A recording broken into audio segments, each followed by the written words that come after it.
¿Y cómo hablamos? Todavía no. ¿No?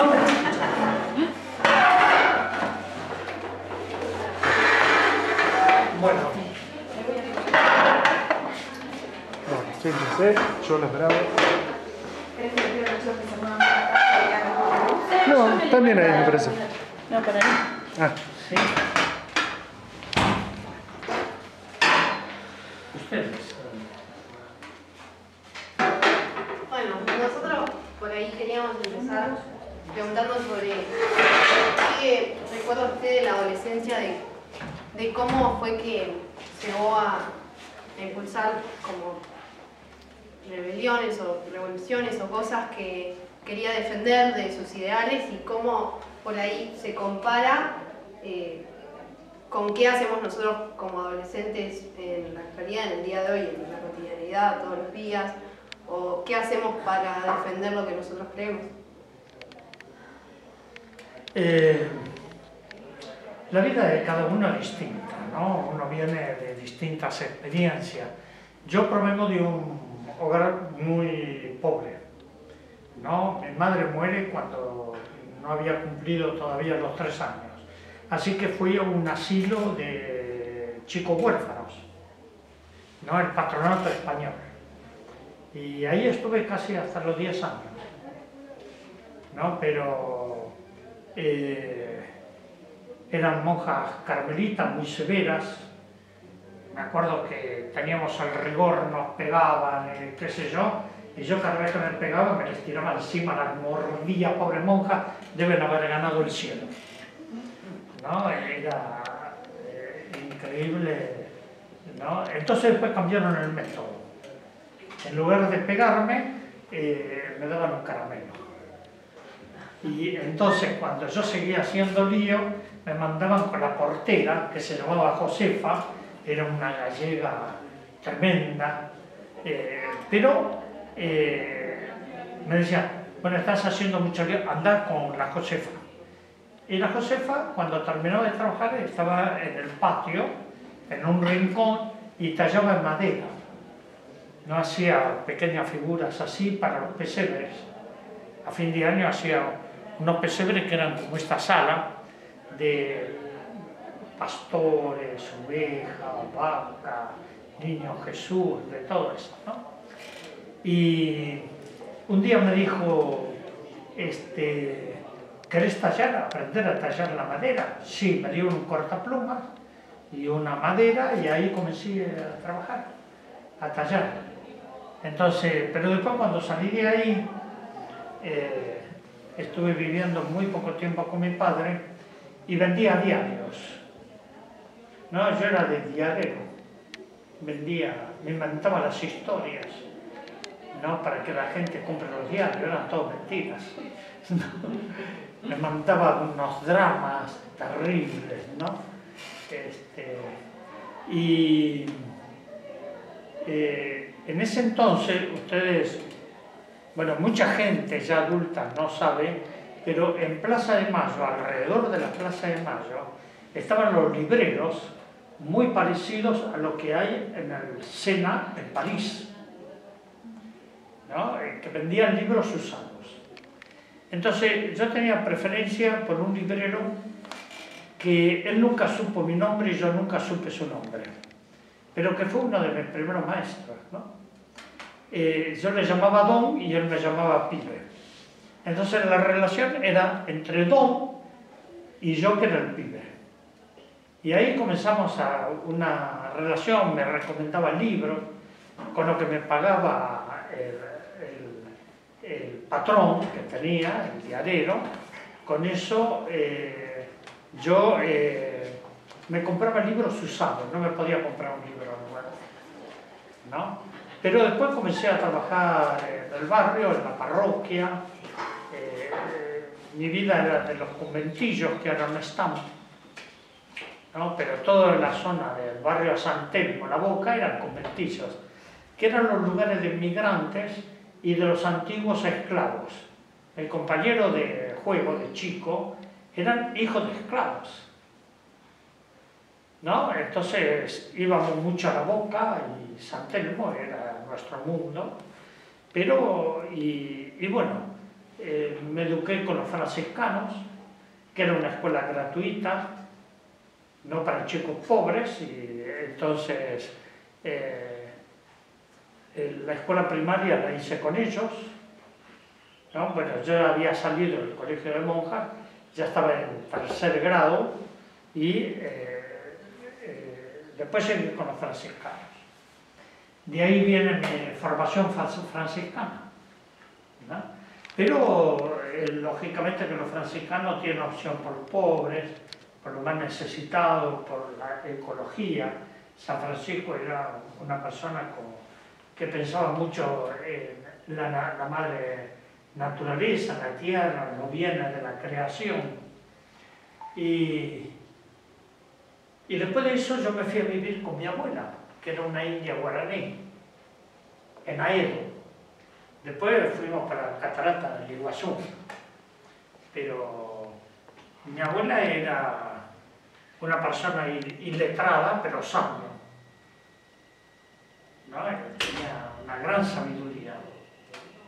Y así poco a poco fui aprendiendo, viendo lo que era el mundo indígena, lo que era la situación. Nadie me enseñó a ser pobre, porque yo era uno. Nadie me enseñó eso, ¿no? No es que yo tuve que despertar para trabajar con los pobres, no, nada de eso. Yo era uno. Entonces, desde ahí comenzamos a ver qué es lo que nos pasaba. Y así poco a poco fui. Después el librero algunos libros me regalaba, otros se los compraba, se los pagaba como podía, ¿no? Pero hubo 2 libros, gracias a Don. Uno era mi experiencia con la verdad, las experiencias de la liberación de la India por el Mahatma Gandhi, y el otro era La montaña de los 7 círculos, que era de Tomás Marto, un monje trapense, muy amigo de Gandhi. Y eso me abrieron la cabeza hasta el día de hoy, ¿no? Así que yo no tuve que aprender a trabajar por los pobres, porque yo siempre trabajé con los pobres. ¿Entendés? No es simplemente una preposición. No era ponerse solo en el lugar de otros, sino también ser parte de eso. O sea, claro, vivir una experiencia. Yo era parte de eso. Claro. ¿No? Entonces las cosas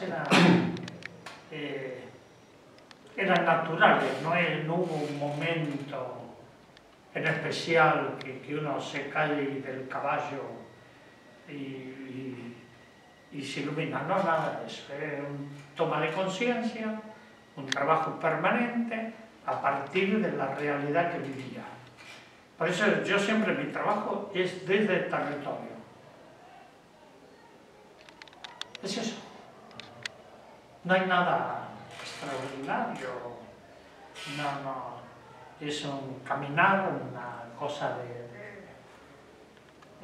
de siempre. Después me iba mucho a La Boca. Allí había un pintor fantástico, Quinquela Martín. Y entonces nosotros íbamos pintando los barcos, también íbamos pintando los cafetines de La Boca, hacíamos los cuadros, porque sabíamos que los dueños después nos convidaban un sándwich. No. Entonces ese era el almuerzo, pero después Quinquela dijo, no, pibes, vengan para aquí. Éramos tres bandidos, ¿no? Porque cuando no estábamos pintando hacíamos lío. Entonces, pibes, vengan al estudio.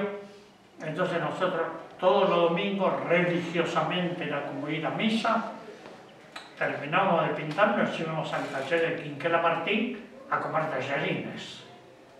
Entonces cuando llegamos, para ahí llegábamos tarde, ya había comido, pibe, anda a la cocina, ahí están los tallarines. Entonces calentarlos un poco porque deben de estar fríos.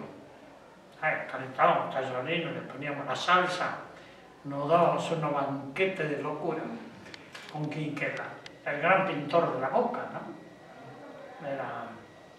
Para nosotros era una fiesta eso, era no una fiesta, una gran fiesta, un banquete. Comer el plato de tallarines, lo que quinquela, me acuerdo hasta el día de hoy, y cada vez que los nombro me parece que los estoy comiendo, ¿no? El tuquito ese.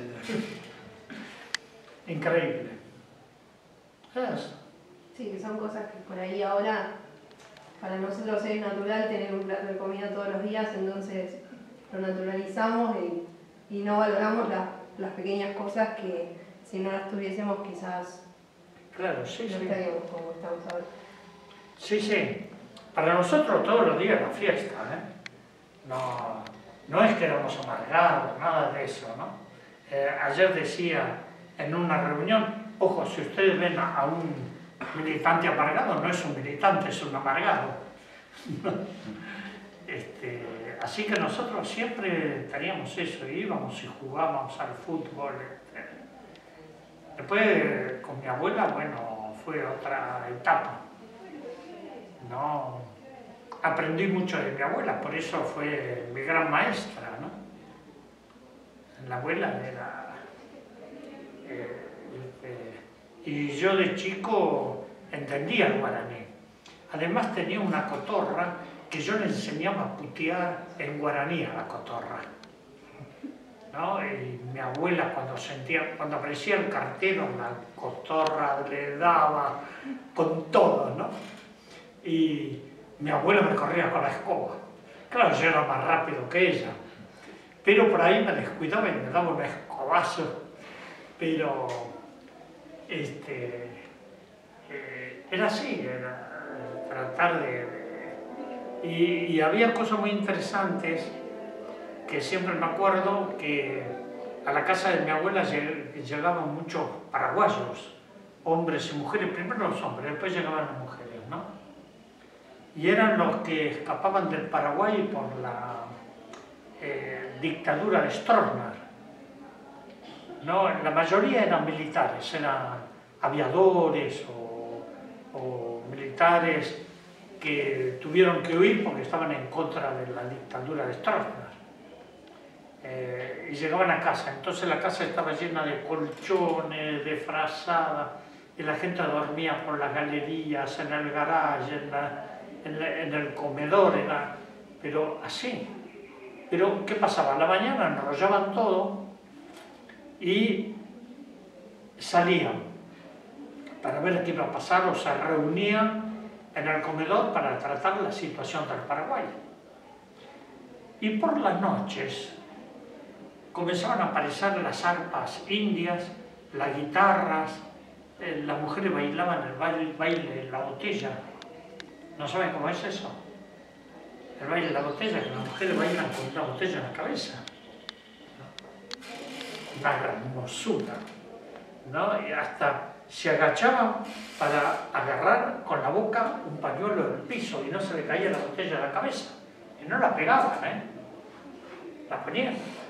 Y después las guarañas, los chamamés, yo me quedaba dormido y al día siguiente aparecía en una cama, o en un colchón, ¿no? Pero era esa cosa, la alegría de los pueblos. A pesar del dolor, de la muerte, de las prisiones, de las torturas, la gente no perdía el sentido de la vida. Así que para mí eso fue una enseñanza increíble, que no lo leía en los libros, ¿no? Sino en el contacto directo con los pueblos. Y de ahí me vino muchas cosas que hasta el día de hoy conservo. La pregunta que yo le quiero hacer, hoy mientras lo escuchaban en el Teatro Municipal, escuché una palabra que la vengo escuchando hace mucho tiempo y reiteradas veces, que es la palabra de transformar, la palabra transformar. ¿Cuándo fue, o si hubo un hecho que por ahí lo marcó a usted, que le dio la vocación de transformar, de estar al lado de los que más necesitan siempre, aún siendo uno de los que más necesitaba?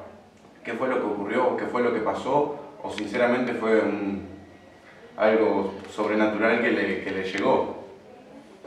No, fueron cosas comunes, que ahora sí, hubo varias cosas ahí que a uno le van pasando en la vida, ¿no? Siendo muy joven conocí a la que fue mi novia y ahora mi señora, ¿no? En enero, el 5 de enero cumplimos 60 años de casados.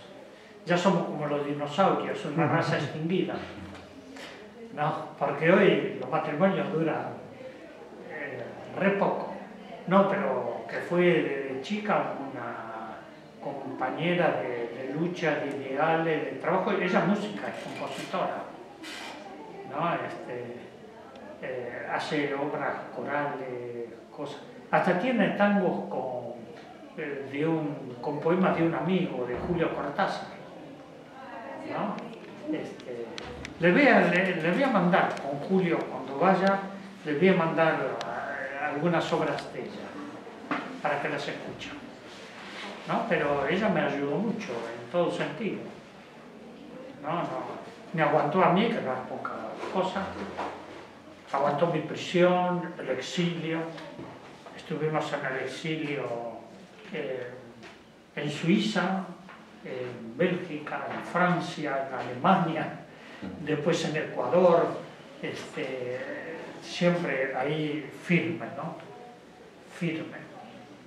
Una cosa increíble, increíble. Pero eso sí, eso te transforma, te cambia la mentalidad, porque no sos uno, sos varios, ¿no? Y con mis hijos también pasamos el exilio, con el mayor la cárcel. Pero creo que hay cosas que te transforman, que te cambian, nunca somos iguales, ¿eh? No, siempre cambiamos, y siempre pensamos también, vamos creciendo intelectualmente, pero espiritualmente. Para mí es muy importante esta transformación también en la vida espiritual. No somos únicamente seres materiales, cosas, lo inmanente, sino somos seres trascendentes. Para mí la espiritualidad me ayudó mucho en la prisión, ¿no? En el exilio, en las luchas, en distintas partes del mundo, ¿no? Yo he visto muchas veces la muerte, no me asusta, ¿no? La conozco, así que no se ha enfrentado en Centroamérica, en Nicaragua, en El Salvador, en Guatemala, aquí mismo en Argentina, durante la época de la dictadura, ¿no? Las cuestiones de la prisión, pero no sabíamos si de ahí íbamos a salir con vida o qué, ¿no? Y yo siempre, ahora estoy pintando un cuadro que es grande como la mitad de esto, ¿no? Que es la muerte enamorada de la vida. No hay vida sin muerte, no hay muerte sin vida, ¿no? Entonces es un esqueleto bien trajeado, así como un dandy, que le está ofreciendo una flor roja, una rosa, a la vida. Así que, y la vida es una chica como ustedes, que está sentado en un banco de la plaza y que recibe la flor. Es esto. Así que todas las cosas que hago tienen que ver. Ayer a Julio le estaba contando mis experiencias en Hiroshima, ¿no? Y eso te cambia, ¿no? Pasé 2 días con la sobreviviente de Hiroshima. Terrible la experiencia. Y ahí en el museo, yo después le doné al museo una obra mía en bronce, que la cargué no sé cómo, pero pesadísima, pero está en el museo de Hiroshima, que es un homenaje al pueblo de Hiroshima. Y ahí en el museo hay una piedra, más o menos de este tamaño, así, que cuando cae la bomba explota a 500 metros de altura y hace como un hongo, ¿no? Campana sobre un edificio. Si ustedes buscan en internet Hiroshima van a ver que hay un edificio que está descarnado, queda únicamente la estructura de hierro, ¿no? Pero la gente se desintegra. Y en esta piedra, cuando cae la bomba, una persona que estaba esperando que abra el banco, eran las 8:15, una cosa así, se desintegra, pero queda impresa su imagen como si fuese un negativo en la piedra. ¿No? Y yo veía que estas mujeres eran 3 mujeres, pero con 2 hicimos el recorrido donde están los túmulos, porque ahí murieron más de 200.000 personas. Entonces las fosas son comunes, son grandes túmulos que hay, y entonces yo veía que estas mujeres iban y dejaban un vaso con agua. Cada lugar donde íbamos dejaban un vaso con agua. Y yo les digo, al final pregunto, decime, ¿por qué dejan agua? Me dice que ellas se salvaron porque estaban en una escuela a 3 kilómetros de Hiroshima, y era una escuela subterránea. Entonces, después cuando salen de ahí, eran niñas, cuando salen, la ciudad no existía, sus padres no existían, sus familiares no existían, no había nada. Ellas quedaban solo en el mundo, en ese mundo destruido, ¿no? Era impresionante. ¿Por qué le dejan agua? Dice, le dejamos agua porque los que se fueron están. Y lo único que ella sentía, gente destrozada, que lo que querían era agua. Y había gente que se tiraba al río porque pensaba que el río era más fresco, ¿no? Porque era tan tremendo, pero no, el río hervía. Y el río se llevaba los cuerpos, ¿no? Se llevaba a la gente.